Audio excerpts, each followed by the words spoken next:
আমরা এখন দেখব আমাদের ওয়েবসাইটে একটা প্রোডাক্টের ছবি আপলোড করার সময় সেটা কিভাবে মডিফাই করতে হবে ফটোশপ দিয়ে। তো প্রথমে আমরা ফটোশপ ওপেন করব। ফটোশপ ওপেন হতে একটু টাইম লাগবে। তার ভিতরে আমি দেখাই যে আমাদের কয়টা স্টেপে আমি ভাগ করছি। আমাদের প্রথমে একটা নির্দিষ্ট সাইজের হোয়াইট ব্যাকগ্রাউন্ড নিতে হবে। তারপরে এটা হলো আমাদের 1 নম্বর স্টেপ। আমাদের 2 নম্বর স্টেপ হবে হোয়াইট ব্যাকগ্রাউন্ডের উপরে আমাদের প্রোডাক্টের ছবিটা বসাতে হবে সুন্দর মতো, সেটা 2 নম্বর স্টেপ। এবং আমাদের 3 নম্বর এবং লাস্ট স্টেপ, সেটাকে আমরা ওই ফাইলটাকে কিভাবে সেভ করতে হবে। তো সেটা এই 3টা স্টেপে আমি আমার টোটাল আজকের টিউটোরিয়ালটা দেখাবো। তো আমার ফটোশপ ওপেন হয়েছে। তো ফটোশপে প্রথমে আমরা ফাইল অপশনে যে আমরা নিউ একটা ফাইল ওপেন করব। নিউ একটা ফাইল ওপেন করলে এখানে আমাদের বাই ডিফল্ট কিছু সাইজ দেখাবে। আমরা যেটা করব, আমরা একটা নির্দিষ্ট সাইজের হোয়াইট ব্যাকগ্রাউন্ড এখান থেকে ওপেন করব। তার জন্য আমাদের রাইট সাইডে যে অপশনগুলো আছে এইখানে, তো প্রথমে আমি নামটা দিই আমাদের এই ফাইলটার। ফর এক্সাম্পল আমি দিচ্ছি প্রোডাক্ট, আমি প্রোডাক্ট 1। ওকে, এরপরে আমরা উইড দিব। আমাদের উইডটা কত হবে, আমাদের এক একটা ওয়েবসাইটের ডিজাইনের পর ডিপেন্ড করে যে প্রোডাক্টের আইডিয়াল সাইজ কত হয়। তো আমাদের ওয়েবসাইটের ডিজাইন অনুযায়ী আমাদের যে প্রোডাক্টের ইমেজটা হবে সেটা আইডিয়াল সাইজটা হলো 539, উইড অ্যান্ড হাইট হবে 583। এটা আমি এখানে লিখেও রেখেছি যাতে সহজে বোঝা যায়। আমাদের একটা ছবির উইড হবে 539 অ্যান্ড হাইট হবে 583, এবং এগুলা সব পিক্সেল ইউনিটে। তো আমার ইউনিট অলরেডি পিক্সেল এখানে সিলেক্ট করাই আছে, তাহলে আমি এখানে কত দিব, উইড দিব 539,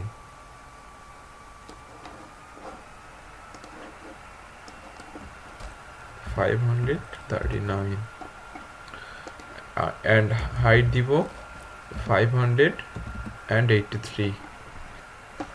এরপরে রেজুলেশনে এসে আমাদের এটাকে অবশ্যই 72 রাখতে হবে। এক ওয়েবসাইটে একটা ছবি আপলোড করার জন্য 72 আইডিয়াল রেজুলেশন। ইউনিট হবে পিক্সেলস পার ইঞ্চ। আচ্ছা, কালার মোড RGB রাখতে হবে, এবং এটাকে বিটটাকে আমাদের 8 বিট রাখতে হবে। ব্যাকগ্রাউন্ড কন্টেন্ট হবে হোয়াইট, এটা অলরেডি সিলেক্ট করাই আছে হোয়াইট। কালার প্রোফাইল যেটা আছে RGB, এটা ঠিক আছে। Pixel aspect ratio square pixels, ঠিক আছে, এটাই হবে।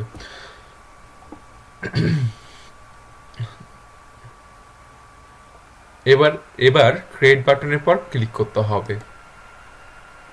তাহলে আমাদের প্রথম স্টেপটা আমাদের শেষ। একটা ওপেনে হোয়াইট ব্যাকগ্রাউন্ড, আমাদের এই স্টেপটা শেষ। এরপরে আমি ছবিটা এই ব্যাকগ্রাউন্ডের পরে ফেলবো, আমার প্রোডাক্টের ছবি। তো প্রোডাক্টের ছবিটা আমি কি করব, আমার এইখানে একটা ফোল্ডারে প্রোডাক্টের ছবিগুলো নেওয়া আছে। তো আমার একই প্রোডাক্টের 3টা ডিফারেন্ট টাইপের কালারের প্রোডাক্ট আছে। তো আমি একটা একটা করে এখানে নিয়ে আসবো। প্রথমে আমি এটা নিয়ে আসলাম, নিয়ে এসে আমি ফটোশপের পর ছেড়ে দিলাম। ফটোশপের পর ছেড়ে দিলে পরে এই ছবিটা এখানে চলে আসলো। এরপরে এবার এই যে ছবি প্রোডাক্টের ছবিটা আমরা ব্যাকগ্রাউন্ডের পর ফেললাম, সেই ছবিটাকে এভাবে ছোট বড় করে একটা নির্দিষ্ট সাইজে নিয়ে আসবো। এটাকে আমরা চেষ্টা করব প্রোডাক্টটাকে এই ব্যাকগ্রাউন্ডের একদম মাঝখানে বসানোর জন্য। তো আমার কাছে এটা ঠিক আছে মনে হচ্ছে। তাহলে এটা দিয়ে কিছু কিছু ক্ষেত্রে এই ছোট বড় করাটা জাস্ট মাউসের লেফট ক্লিক দিয়েই করা সম্ভব, কিন্তু কিছু কিছু ভার্সন আছে, আহ, বিশেষ করে যেগুলা যদি ওল্ডার ভার্সন, কেউ যদি ফটোশপের ওল্ডার ভার্সন ইউজ করে তাহলে তার ক্ষেত্রে শিফট প্লাস লেফট মাউস কি এটা ধরে করতে হবে। এখন যে ভার্সনটা, এই ভার্সনটার ক্ষেত্রে এটা ধরে করলে পরে এটা ফ্রি ট্রান্সফর্ম করা যাবে। কিন্তু আবার ফ্রি ট্রান্সফর্ম করব না, আমরা কি করব, আমরা জাস্ট নর্মাল ট্রান্সফর্মটা করব।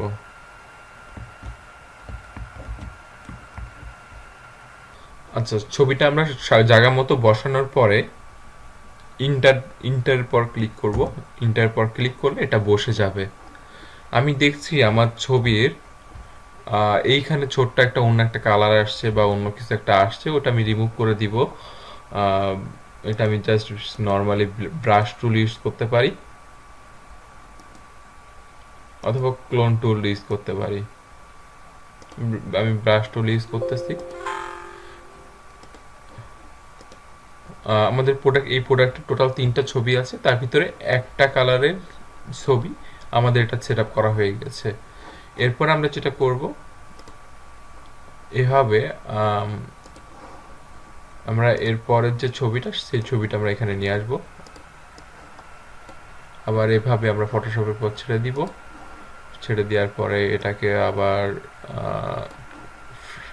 ট্রান্সফর্ম করে একটা ডেফিনিট রেশিওতে ট্রান্সফর্ম করে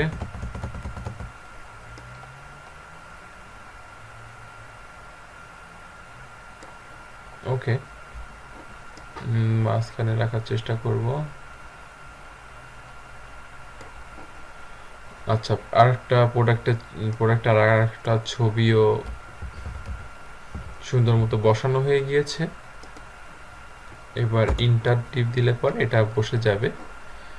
এরপরে আবার রেড কালারের ব্যাগটা ফটোশপের উপরে এনে ছেড়ে দিব। আসছে।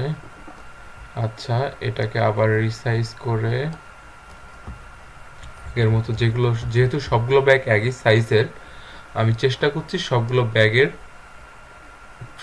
ব্যাগ জানি সেম জায়গা নেয় ব্যাকগ্রাউন্ডের উপরে।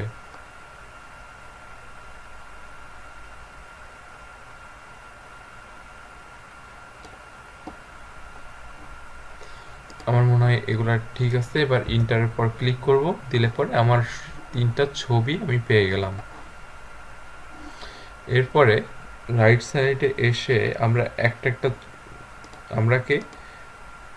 এটাকে ভিউ আর আনভিউ বাটন বলে, আমরা এটাকে আনভিউ করে রাখবো যে কোনো দুইটাকে।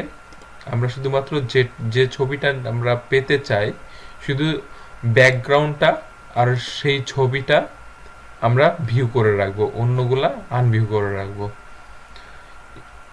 ভিউ করে রাখা অবস্থায় আমরা ফাইল অপশনে যাব। ফাইল অপশনে গেলে আমাদের এক্সপোর্ট করার একটা অপশন দিবে।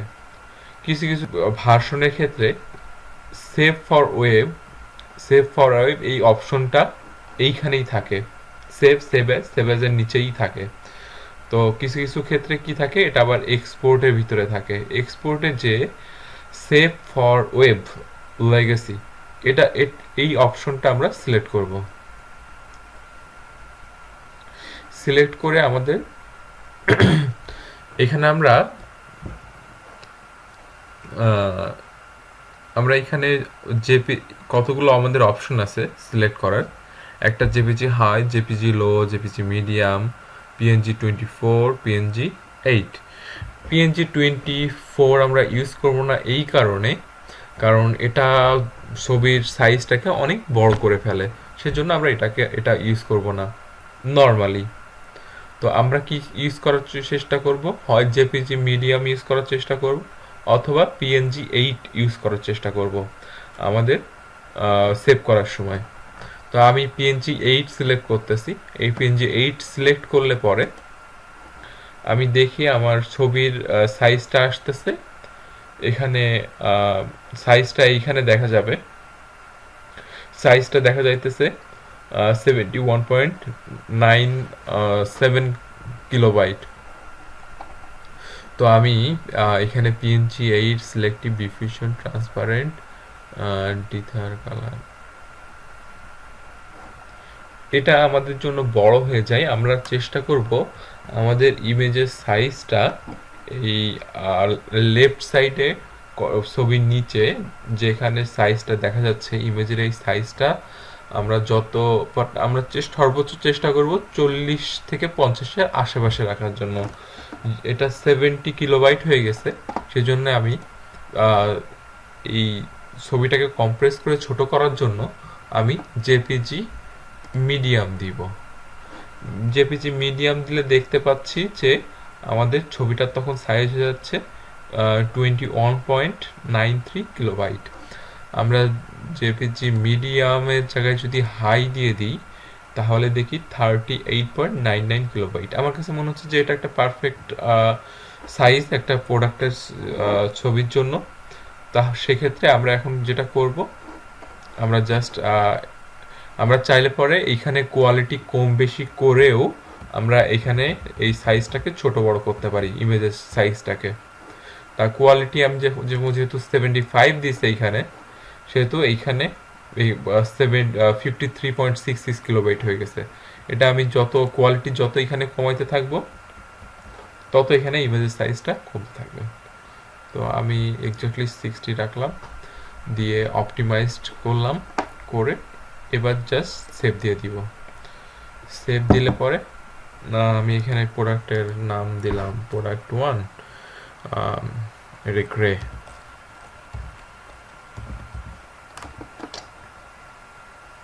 সেভ, আমাদের একটা ছবি সেভ হয়ে গেল। এরপরে আমি যদি পিঙ্কটাকে পার্পেলটাকে সেভ করতে চাই তাহলে আমার যেটা করতে হবে, এই পার্পেল ছাড়া অন্য যা কিছু আছে, পার্পেল আর ব্যাকগ্রাউন্ড ছাড়া অন্য সব কিছু আমাদের আনভিউ করতে হবে। এরপরে আবার আমি ফাইল অপশনে যাব। ফাইল অপশনে যে এক্সপোর্টের পর এক্সপোর্ট থেকে সেভ ফর ওয়েবে যাব। এখানে জেপিজি হাই অলরেডি সিলেক্ট করা আছে 43.3 কিলোবাইট। এটা একটা পারফেক্ট সাইজ একটা প্রোডাক্টের জন্য। তাহলে আমি এখন সেভ দিয়ে দিব। সেভ দিয়ে দিলে পরে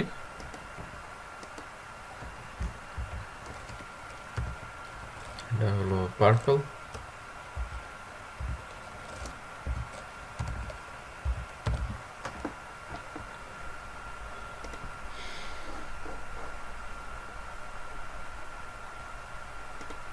এবার রেডটাকে সেভ করার জন্য শুধু রেডটাকে ভিউ করব, অন্য কালারগুলা বা অন্য প্রোডাক্টের ছবিগুলো আমরা আনভিউ করে রাখবো, এবং অবশ্যই ব্যাকগ্রাউন্ড ভিউ করে রাখতে হবে। এরপরে আমাদের ফাইল থেকে এক্সপোর্টে যেতে হবে, যে সেভ ফর ওয়েবে যেতে হবে। যার পরে এখানে জেপিজি হাই দিলে পরে আমার ছবিটা আসতেছে 56.42 কিলোবাইট। এটা আমি কোয়ালিটি আরেকটু যদি কমায় দিই, 60-র জায়গায় যদি আমি 50 করে দিই তাহলে পরে এটা 44.13 কিলোবাইট হইতেছে, যেটা একটা প্রোডাক্টের ছবির জন্য আমার কাছে মনে হচ্ছে সঠিক আছে। দিয়ে আমি এখানে কি করব, সেভ করব। এটা রেড।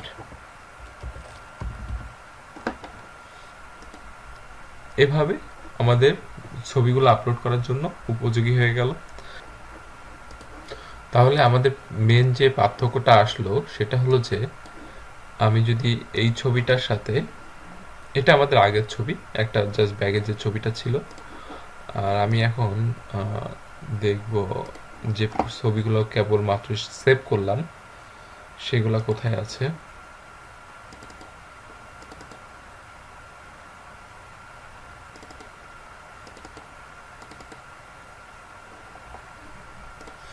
এখানে আছে।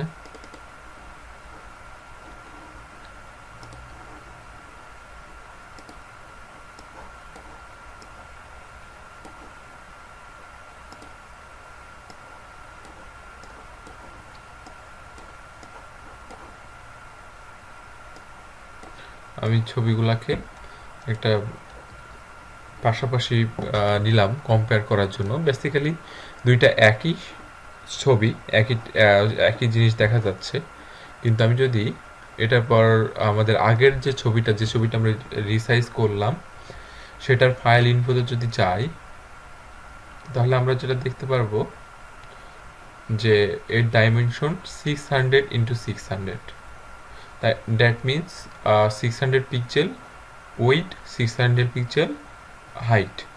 আমরা যদি এইখানে বা এই আমাদের মাত্রই যে প্রোডাক্ট আমি এডিট করলাম সেটা যদি আমি ফাইল ইনফোতে যাই, তাহলে দেখতে পারবো যে এটার ডাইমেনশন 539, এটা হলো উইথ, অ্যান্ড 583 এটা হলো হাইট। তার মানে আমাদের ওয়েবসাইটে অ্যাড করার জন্য আইডিয়াল যে সাইজ, সেই আইডিয়াল সাইজের ছবিটা আমরা পেয়ে গিয়েছি। এটাই আমাদের আজকের টিউটোরিয়াল ছিল। ধন্যবাদ সবাইকে।